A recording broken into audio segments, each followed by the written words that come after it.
Hi there, this is Tony from pianotone.ca, and this is my summary review on by far the coolest instrument I have ever owned, my new Yamaha DGX-670 Digital Piano. This piano has so many features to talk about that if I went into all of them in depth in this video, it would be way too long.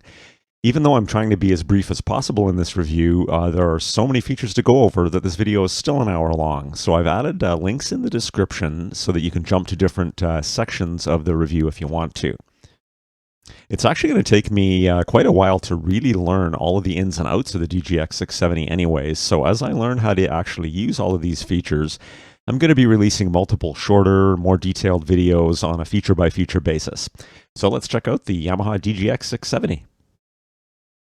So just like prior versions of the DGX-670, it is still a fully weighted hammer action digital piano with good quality digital piano samples that also has arranger keyboard features, as well as a large number of additional sounds from other instruments commonly found on arrangers.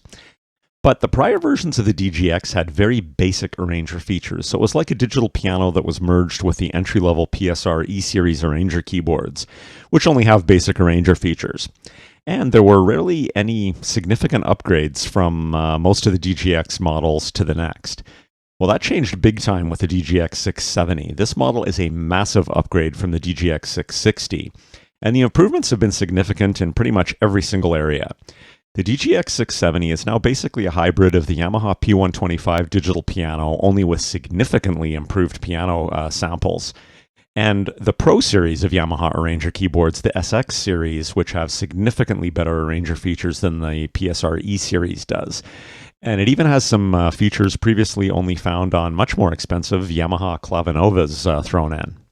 So let's go over the features of the Yamaha DGX-670. Okay, the keys. The DGX-670 has 88 fully weighted graded hammer action keys. This is Yamaha's GHS dual sensor action, which has been around for a while, and for good reason. It's awesome. This is the same action as on the P125, and it's one of my favorite actions ever. It's smooth and easy to play, it's very responsive, and it is definitely a lighter and faster action than, for example, Roland's triple sensor PHA4 action, which I find to be a bit too heavy and also a bit sluggish on the way back up. While I do wish Yamaha would put a matte finish on the white keys as well as the black keys, it's still realistic, and this action is fantastic to play. Okay, the voices. The DGX-670 has 601 voices, 29 drum and sound effects kits, and a whopping 256 notes of polyphony. The voice list includes 9 VRM voices. These are different piano samples that are significantly enhanced with Yamaha's virtual resonance modeling. While some digital pianos will include some type of resonance features built in, like string resonance, damper resonance, that type of thing, for the most part, those are features that can just kind of be turned on or off, kind of like a snapshot of resonance. With Yamaha's VRM, these voices are actually recreating multiple different types of natural piano resonance as you play based on how and what you are playing. And it's easy to see how much the VRM improves the sounds because the first bank of voices you see in the menu are these 9 piano voices. And the second bank are the same 9 piano voices, but without VRM enabled. I'll try to include a couple of comparisons in the voice demo that's coming up.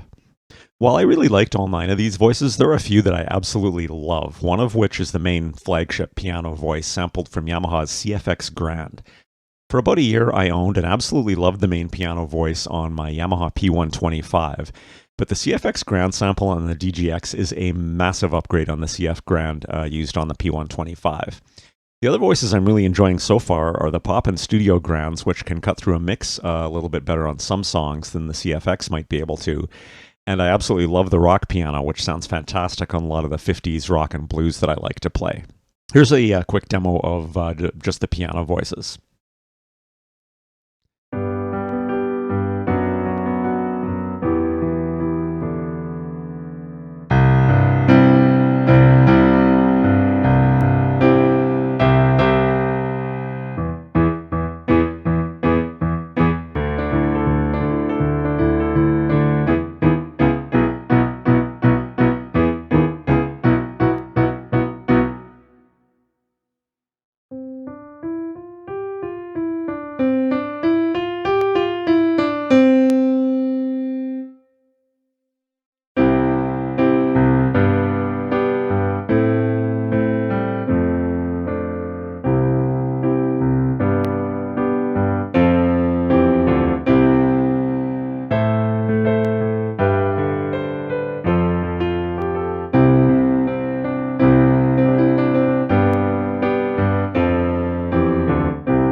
So in addition to those 9 VRM voices, there are 49 super articulation voices, 23 mega voices, 11 natural voices, 26 sweet voices, 53 cool voices, and 68 live voices.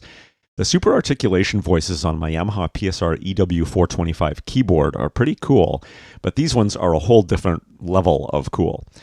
Things like fret squeaks, slides or hammer-ons on an acoustic guitar, breath noises on a wind instrument, or tapping the body of an acoustic guitar. I'll try to demo some of those as well.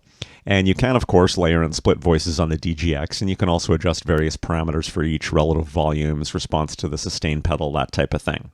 Here's a sample on just some of the other voices.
Okay, the effects. I thought there was a crazy amount of effects on my PSR EW 425 keyboard, but even it pales in comparison to the DGX-670.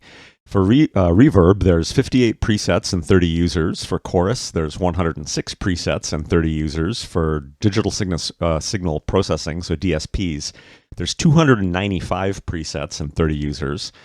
For master compressor, there's 5 presets and 30 users, and master EQ, 5 presets and 30 users. Part EQ, you can EQ 27 parts, and there's also intelligent acoustic control and a stereophonic optimizer. Now, if you've watched other reviews of mine, you've probably figured out I'm not really a specialist on effects, and there is simply so much here that I'm not going to demo any of that in this review to try and keep this review from getting too long. But rest assured, if effects and tweaking your sounds are something that you're into, you will love this piano. Okay, for connectivity, there's a proprietary input for Yamaha's LP1 triple pedal unit. Note that this pedal unit does require purchasing the custom stand for the DGX, which is the L300 stand. Now, some added features if you do get this pedal, in addition to just having a soft sostenuto and sustain pedal like on an acoustic piano, and the sustain pedal does support half pedaling. Other features by getting this pedal unit is that you can assign pedals to up to 50 different functions. Things like triggering additional super articulation effects on super articulation voices. These are over and above the effects that you can trigger with your playing and your dynamics. There's also tons of rhythm and accompaniment functions that can be assigned to pedals, like enabling or disabling advanced accompaniment features like Unison that I'm going to talk about, starting and stopping rhythms, accompaniment parts, the list goes on and on and on. You can also use the pedals for turning pages on musical scores or lyrics that are displayed on the screen. And again, the list goes on. I'll try to demo some more of the pedal functions in a later video. There's a 1/4-inch generic sustain pedal input. The DGX does come with the cheap basic switch brick pedal. If you're not getting the triple pedal unit, then you really should upgrade this pedal to either a generic sustain pedal with a polarity switch, or even better, to Yamaha's FC3A sustain pedal, which is compatible with half pedaling. There's a 1/8-inch stereo audio input for audio streaming from a device like an iPad, so you can play along with backing tracks, YouTube videos, listen to your online piano lessons through your speakers or the headphones, etc. Now, the DGX is also Bluetooth enabled, so you can also stream audio to the DGX wirelessly using Bluetooth instead of using that auxiliary in jack. Note that there's no Bluetooth MIDI on the DGX, which is fine by me since Bluetooth MIDI tends to be laggy anyways, at least in my experience. I have been using the Bluetooth audio since I got the DGX, and it's actually been working extremely well with my iPad. The connection never seems to drop, and it almost never has to be repaired. There's a 1/4-inch mic input for connecting a dynamic mic. For talking or for singing, there is no phantom power, so you can't connect a condenser mic, but a condenser mic is too sensitive to use while playing a digital piano anyways, because it's going to pick up key bed noise while you play. And there's a pretty robust effects section dedicated just to the mic, as well as the ability to flip the effects on and off for talking versus singing. Note that the mic signal does get included in any audio output from the DGX, the speakers, the headphone out, the USB to host port sending audio to a device, as well as audio recordings made to the USB flash drive. There's a 1/4-inch stereo headphone out, which doubles as your line out for connecting to external audio equipment like audio interfaces for recording audio, or for amps or for PA systems for playing live. Now, I would have preferred to see proper left and right line outs instead of a less clean amplified headphone out. But after having thought it through, I realized I'd probably never use the line outs on the DGX-670 anyways. As a result, I'm totally okay with this on the DGX-70 for a couple of reasons. So first of all, the left and right lineouts are definitely preferred over a headphone port for performing live, but even though the DGX-670 is called a portable grand, at a staggering 50 pounds and a pretty large and bulky shape, I'll likely never use this piano to perform, so that's not really an issue. Left and right lineouts are also definitely preferred over a headphone out for recording audio through an audio interface into your DAW, but the DGX-670 has two options for recording audio that quite frankly are better anyways. The first option is that you can record CD quality audio direct to a flash drive, which plugs in conveniently to the front of the piano instead of on the back. And then you can just pop the flash drive out and copy it wherever you like, including into a DAW on your tablet or on a PC. And the second option is, like some other Yamaha keyboards and pianos, the DGX-670 has an audio interface built into the USB to host port. This is a massive feature. This means that this port not only transmits MIDI data, but also audio data. So you can record CD quality audio direct into a DAW on a device like GarageBand on an iPad just with a USB cable. And the other huge benefit of this is that you can connect your DGX-670 directly to your phone and use a generic camera app to make a performance video playing the piano that will use CD quality direct audio coming in from the USB cable instead of the device's built-in mic. And both of these things can be done without the need for an external audio interface. It's actually how I'm recording this video right now, is my mic's hooked to the DGX, and DGX is just hooked with a USB cable directly to my iPhone. So with both of these options to record audio, I realized I would never even use the line-out ports on this piano, even if they were there. Okay, the user interface. Oh my God, this user interface is so fantastic. I mentioned in a recent video that I'm pretty much done with keyboards or digital pianos that don't have a screen and that make you memorize or look up function key combinations to choose voices, change settings, etc. Well, this user interface has now even topped my favorite user interface up until now, which was on the Korg EK50 Entertainer keyboard. The UI on the DGX-670 can be a bit overwhelming at first because there's just so many buttons and things going on the front panel. But once you get a general sense of how it works, it's insanely easy to find the setting that you're looking for, and then it's equally easy to change your setting. Okay, so at first glance, I was really impressed with the user interface simply because of the beautiful full-color screen that's super easy to read from any angle, and that there are tons of buttons that give you clear, direct access to common things as opposed to the minimalist and, quite frankly, kind of annoying user interfaces on a lot of pianos nowadays. But shortly after starting to use the DGX, I found that there are a bunch of very helpful other interface extra features built in that actually enhance the easy use of this piano even more. First one I want to talk about is the direct access button. So if you press this button and then press any button on, other button on the keyboard, it will take you to the menu selection that is the most appropriate for that button that you pressed. So for example, I just pressed direct access, so now it's waiting. If I press any of the rhythm style categories, it's going to take me to the sub-menu where I can configure all of the different style settings. So this is genius. This will even actually work for the pedal. If I press the direct access again, and I'm going to press the sustain pedal, now it takes me to the screen where I get to configure all of the different pedal settings. This is just such an awesome feature. It gives you an easy, intuitive way to get where you want to go instead of having to memorize how to access something through a deeply nested menu system. So another great feature are these two rows of buttons that are underneath the menu screen. What these buttons control will change depending on whatever is currently displayed on the menu screen. So for example, if I go to the voice section, these buttons are going to become shortcuts to each of the different pages. You can see I'm on page 1. Then I can go to page 2, page 3, etc. So it's an easy way to navigate. If I go to the mixer,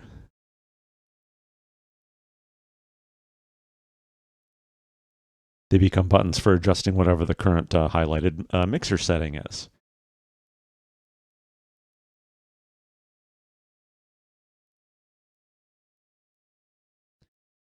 Now, there are multiple ways to scroll through any available choices on any of the menu screens. For example, if I go back to the voice setting, I can use, like I said, these page buttons to skip page by page, or I can use these navigation buttons, or I can use the wheel. The navigation buttons will actually select the voice as I switch. You can see it's turning yellow, but the wheel will allow me to choose which one I want, and then I could press enter to select it. So there's tons of different ways to navigate. And for menus that have multiple pages, there are also convenient dedicated page up and page down buttons, which are up here. You can see I've got these 3 different pages up at the top. So I can scroll through those that way. Now, I've only had the DGX for a couple of weeks, but I'm already finding the navigation is super easy, which is good because with all of these features, the keyboard does need a great user interface. And another thing to mention regarding the user interface is the piano room feature. This is actually borrowed from some of the higher-end, much more expensive Yamaha Clavinova pianos. So if you just want to play piano, if I press this piano room button, you can see a whole bunch of the lights just went out on the keyboard, and that's because it's trying to just basically allow you to be dedicated to just playing the piano. You will have a limited selection of the best piano and electric piano instruments, and the visual interface basically allows you to edit the environment they're being played in. So for example, I can open and close the lid position, that type of thing, and I can change the environment. This is basically changing, for the most part, reverb settings, but you can change to different rooms, etc. And like I said, you're also just limited to kind of some of the best piano and electric piano instrument voices. Now you also have a very simplified way to record your playing in here. Now you'll notice that it's turned the reverb on to my microphone, and that's simply because the mic setting is going to change based on the environment that I've got selected in the piano room. So it's actually, as it changes the effects for the piano, it's also going to change the effects for my mic. You can hear how when I'm in the stage environment, compared to the cathedral, my voice is much reverberous. But at any rate, it's very easy to simply press record, and then it says it's waiting, so then I can just start playing. Then I can hit stop, and then it's going to ask me if I want to save it, that type of thing. But it's much easier to do that than it is to learn the 16-track sequencer if you're just getting started with the DGX. So nice and easy. Okay, so rhythms and accompaniment. I'll try to be as concise as I can here because I could make an hour-long video on just the rhythms and accompaniment on this keyboard and barely scratch the surface of all it can do. There's 263 rhythm styles categorized into 215 pro styles, 19 session styles, and 29 pianist styles. And there's a one-touch setting which will select voices for you based on the style that you choose. Now, I've never owned or even used a pro-level arranger like the Yamaha PSR SX series. My experience has been limited to entry-level to kind of mid-level arrangers like my Yamaha PSR E373 and PSR EW425 keyboards. But wow, what a difference. Here are some of the things I'm talking about. Okay, so the first thing about the advanced arranger features on the DGX is you've got 4 style variations instead of 2. I'm used to only having 2 on my PSR E-Series keyboards. So I'm just going to pick a style to demo here. Let's go with 60s pop rock. So if I start this style up, I can switch between the 4 different variations, and they'll get busier, etc.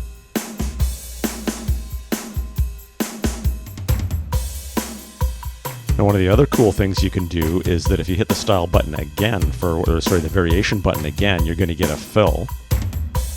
Now, you couldn't do that on the E-Series. Basically, the only way you got a fill was to switch style variations, so that's a nice extra feature. Go back to the simple one here. Now you can also add breaks. There's this break button.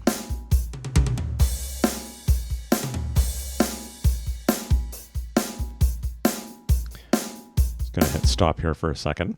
Now the other thing that is really, really nice I found on the DGX is that if I go into the style menu, so I'm going to use that direct access button, direct access, and I'm going to hit the one of the style menus, is you've got different lengths of intros, which is really, really cool.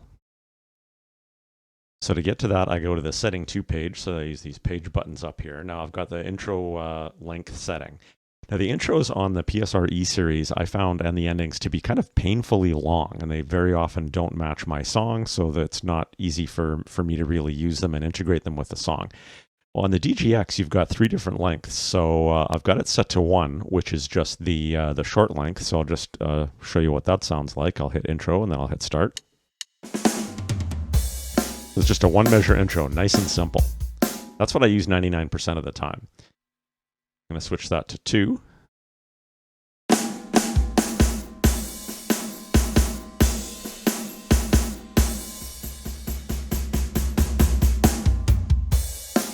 That's about what I'm used to on the E-Series, so it's considerably longer. Let's see what 3 sounds like.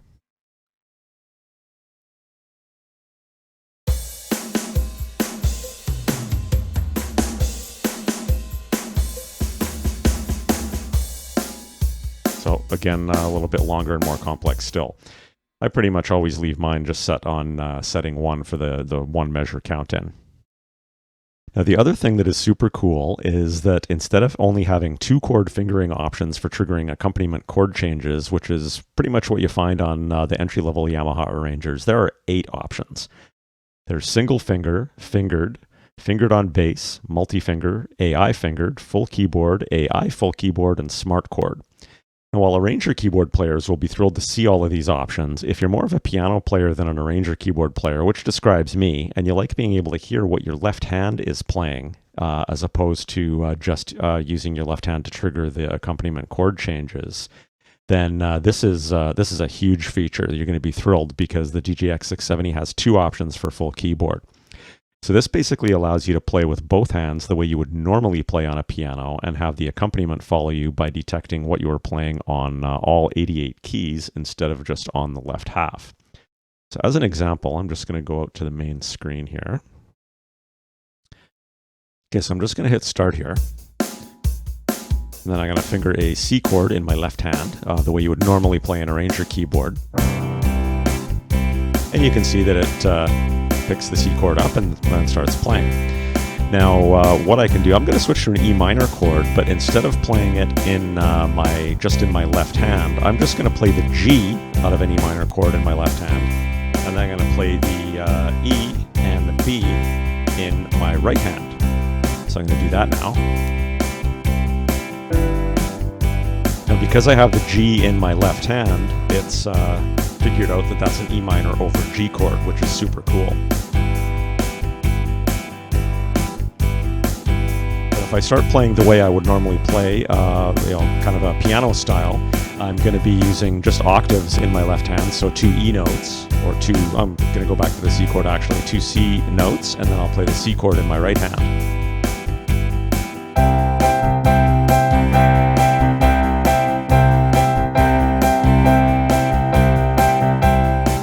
So you can see it pick the C chord back up, but the cool thing is that it's using the entire keyboard.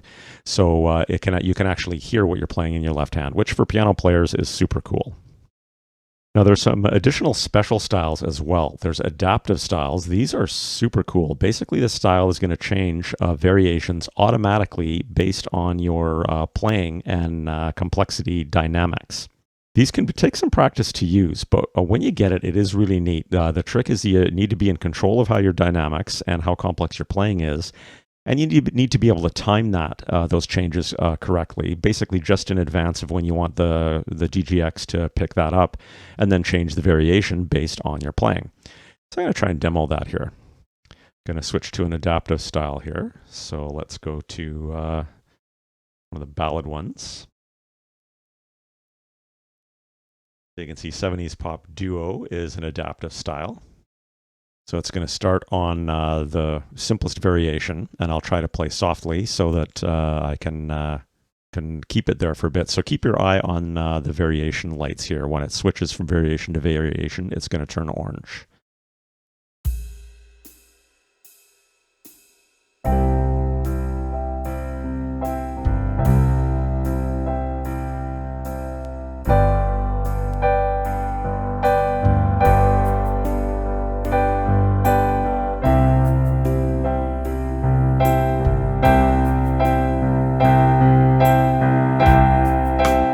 You can see it switched there. Now if I really start going,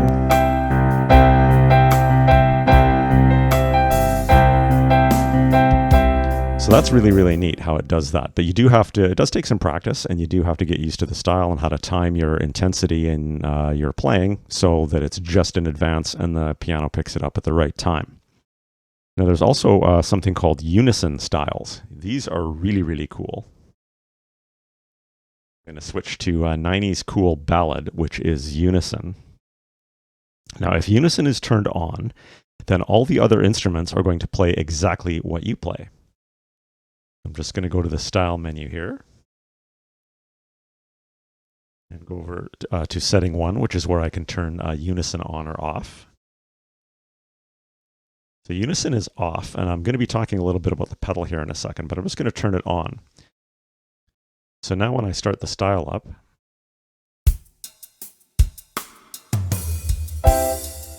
you can see how all the instruments are just matching me.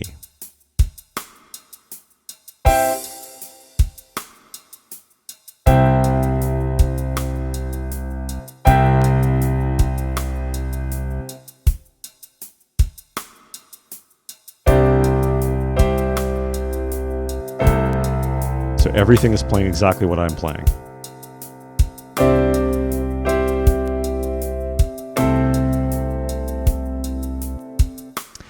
Now, the reason that you have to turn it on and off manually, this is one reason that you really want to think about getting that triple pedal unit, because with the triple pedal unit, you can turn the Unison on and off with one of the pedals. You can assign it to that, and that's going to be really, really useful, because otherwise you'd have to use the menu screen to turn the to turn the Unison on or off, and you probably don't want it on the entire song. Now, you can assign it to just the single, like, generic sustain pedal, but then you don't have a sustain pedal to use. So that's one huge advantage of having the triple pedal unit. Okay, so notice this split point here as well. If I turn this on to all parts, then I start playing again.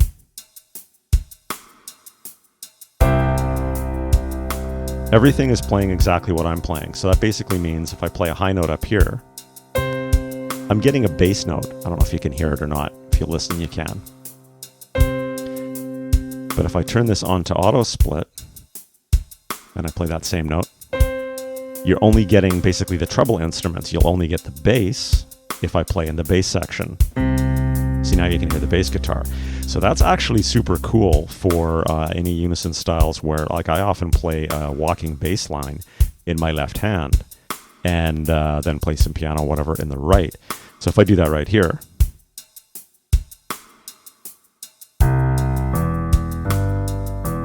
you can hear, you see you're hearing my piano as well as the bass. So that actually doesn't sound great on this particular style. Sounds really, really cool on like a faster 50s kind of pop rock type of style. So I usually just leave that on the auto split, because then you get the bass-centric instruments on the left and the treble-centric instruments on the right. Now, the other thing to talk about with Unison is accent. I'm just going to play a little bit here. Hear that cymbal crash? That's actually reacting to my playing intensity. So with the Unison styles, you'll also have accent, and then the accent can give you those cymbal crashes when you play extremely hard. Then the only other thing that I want to mention is that there's some adaptive and Unison styles that will have both of those features combined. Let's check this out.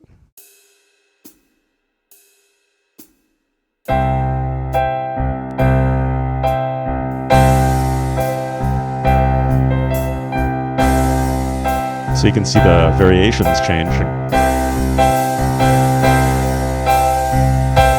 You can see the variations changing, and you can hear the Unison working, and you can hear the accents working. So lots to think about, but that triple pedal will really help with the Unison. Now, to top all of these amazing features off, you can actually edit styles or create your own styles from scratch on the DGX-670. Now, I haven't even looked into this yet, so I can't really say much about it, but where I could possibly see myself using this wouldn't be to go to the work of creating a style from scratch, but how many times on an arranger keyboard have you found a style that is perfect for your song except for one little thing? Well, if you have the ability to edit that style and fix that one little thing, that's a pretty huge feature. 16-track onboard MIDI recorder. If you follow my channel, you probably know that I'm big into playing along with backing tracks. I've made tracks on my own using Band in a Box and GarageBand. I've purchased tracks from Jam Zone, and I also recently recorded a backing track for Let It Be using my PSR EW425 keyboard. That only has a 6-track recorder and very limited editing. Now, I haven't actually spent much time at all yet with the DGX's 16-track recorder, but I definitely will be. I'm super excited about giving this a try to create my own backing tracks, mostly because of the following reasons. It's got 16 tracks versus only 6 on my E-Series keyboard. It has punch in and punch out, so basically I can record or overdub small sections of a track if I want. Let's say I change my mind about what I wanted to do in a certain measure, or more likely, I made a mistake and I just want to re-record one little section. With punch in and punch out, I don't have to re-record the entire track start to finish. I'm also super excited about being able to take advantage of the more advanced rhythm and accompaniment features to make the process of creating backing tracks way easier. things like the adaptive styles, and in particular, the shorter intro and ending options. Now, I don't use sheet music myself, but if you can sight read and you do like to use sheet music, you'll be able to see and play along with the score for your recording on the menu screen, which is super cool. What's better, even better though for me, is that you can also toggle between the notation and a chord and lyric sheet.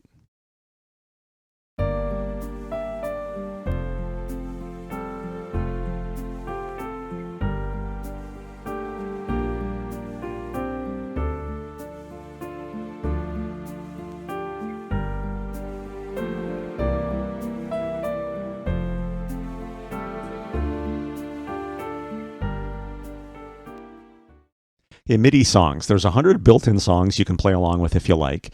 You can also play along with standard MIDI file songs that are stored on a USB flash drive. Just like the MIDI recordings you make on your own, notation can also be shown as you play along with the built-in songs. There's also a guide training mode available where you can have the song wait for you to play the correct notes before it moves on. Okay, audio files. So I mentioned earlier you can record and play back audio files using a USB flash drive, which connects nice and conveniently in the front instead of the back like on many other keyboards. When you record an audio file, it will include all audio produced by the keyboard, including rhythms and accompaniment, as well as vocals through the built-in mic port. The result of which is a CD quality WAV file you can then easily copy to a device to use or work with further. Registration memory. The DGX-670 allows you to save your current setup to a registration. There's 4 registrations available within a registration bank, and then those are quick and easy to call up using the 4 registration buttons. And there are unlimited banks available because once the built-in memory is full, they get stored on a USB stick. And what's even cooler than that is you can name your banks. So this way, you can name your bank with a song name, for example, and then easily find and recall it. And if for that song you wanted multiple setups quickly available, you'd have quick access to 4 of those. Okay, so as an example, you can see I've got rock piano selected. So if I want to save this as a registration, I'm going to press the memory and then choose one of the 4 slots. So I'll just choose number 1. You can see it lights up as orange. Now, if I want to save that into a bank, I hit bank and I'm going to scroll to the user banks and I'm going to choose new bank. And then I'm going to choose to save it, and then it actually allows me to name it. So then I can use the context-sensitive buttons here to name my bank. I'm going to name this Blues Practice, which is what I'm using that current set of settings for, the rock piano voice, and I've got a style selected that I like to practice slow blues with.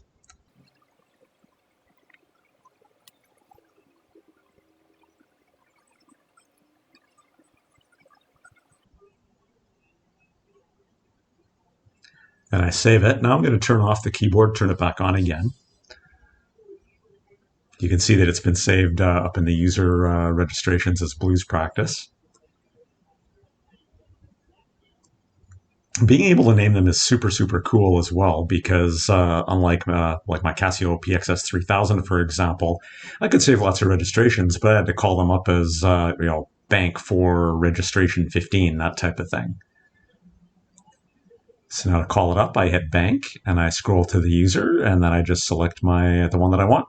So you can name these as songs if you wanted to as well. So super, super easy. Speakers. So for speakers, I wasn't expecting much when I first got my DGX because I knew the total wattage was only 12 watts, which is half of the wattage I have on my PSR EW425 keyboard, which has 24. But wow, was I surprised. These are easily the best sounding digital piano speakers I've ever heard. And that includes many other keyboards and pianos that have speakers that have up to 40 watts total. I'm not a speaker specialist, but I think a lot of this not only comes from having high quality speakers, but also because there are 2 12-centimeter speakers and in addition to that, 2 5-centimeter speakers. In comparison, the Roland FP30 I used to own had 22 watts of speaker power, but only 2 12-centimeter speakers. I really think the inclusion of 4 speakers does make a massive difference. Here's a quick sample of the speakers, just as picked up by my iPhone's built-in mic.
Okay, other features. There are still tons of other features to talk about, but some very general ones include there is, of course, a metronome, which I will never use because I always prefer practicing with rhythms. You can easily transpose up or down with dedicated quick access buttons right on the front panel. There's also a really nice mixer where you can easily see and adjust levels of pretty much everything. The layer levels, accompaniment levels, MIDI or audio song levels, mic levels, the auxiliary audio in levels, and the list goes on. Okay, for apps. The DGX-670 is not currently compatible with Yamaha's Smart Pianist app. That is an awesome app. It adds a massive amount of features and functionality to the Yamaha P125 as an example. But the DGX-670 already pretty much has all of the functionality of the Smart Pianist app, and actually considerably more, built into the piano itself. And since the DGX-670 has such a fantastic user interface with a built-in screen, this app isn't really going to add anything to the DGX anyways. The DGX-670 is also not compatible with the Yamaha Rec and Share app, which is an app that you can use to easily record and share performance videos with high-quality audio. Since the DGX-670 has an audio interface built into the USB port, you can connect the DGX directly to your phone with a USB cable and include direct high-quality audio in your video without needing an external audio interface. Now, I'm not quite sure why the DGX isn't compatible with that app, but it doesn't really matter because you can still easily accomplish the exact same thing with another camera app, including the built-in camera app on my iPhone. So, not a big deal. And once again, this is exactly how I'm recording this video right now, is with just my iPhone's built-in camera app. So, negatives. So I've pretty much been raving about how awesome the DGX-670 is. I've said many times before that no piano or keyboard is perfect, so what do I not like about the Yamaha DGX-670? Only a couple of things. The bulky size and the massive weight. As I mentioned, the DGX-670 weighs 50 pounds. Most portable digital pianos are in the 25 to 30 pound range. So to me, this piano isn't really portable or usable for gigs. Now, there will be gigging musicians out there who will roll their eyes at me who've been carting around keyboards that are even heavier than this for years, but kudos to all of you, but I'm not likely to be hauling this piano around much unless it was for a very important performance. I think part of my issue with the weight is I just don't understand why it is so heavy. It's about 4 pounds heavier than the Yamaha P125 digital piano and the Yamaha PSR SX600 arranger keyboards combined. It has the same weighted keybed as the P125 and a similar screen and similar set of electronics as the SX600. But then there's even the weight of an extra set of synth action keys, some extra speakers, and 2 keyboard cases there. So while the DGX felt okay to use on my double-braced X stand, it was still a little bit wobbly. On my Pyle Z stand, it is perfectly stable. I really like it on this stand, actually. I would definitely recommend only using the DGX on either a good quality stable Z stand or on the proper Yamaha stand, the L300. The only other thing I'm not super thrilled with is that there are no portable triple pedal unit options from Yamaha. If you want the LP1 triple pedal unit, you have to buy and use the Yamaha L300 stand. Now, I'm not an advanced classical or jazz player, so to be honest, I don't really care about not having soft and sostenuto pedals, but I would really like to be able to take advantage of all of the other pedal assignments that I can use, because there's a lot of functionality in there that I would really like to have access to. There is a couple of third-party triple pedal units available on Amazon that are portable. And I've read some varying reviews as to whether or not they work well. I might end up trying to buy one of those just to test that out and see how it goes. Okay, so alternatives. The Casio PXS 3000 and 3100. The 3100 is priced the same as the DGX. The 3000, because it's the older model, is often found on sale, so keep your eyes peeled for that if you're looking for one of those. The PXS 3000 and the newer version, the 3100, which, to be honest, the two of them are almost pretty much identical in my opinion, are also fully weighted digital pianos with some pretty good arranger features built in. I owned a 3000 for a few months and I really enjoyed it. And in comparing it to the DGX-670, it is portable, extremely portable actually, not only super light at 24 pounds, but it's also thin, narrow, and it can even run on batteries. It does have proper left and right line outs, whereas the DGX only has the headphone out. But again, given that the DGX really isn't a portable gigging piano and I don't need those ports to record audio, that's not a huge deal to me. It also has a key action I really like, light and fast like the Yamaha, and it has a matte finish on the keys that I wish the Yamaha had.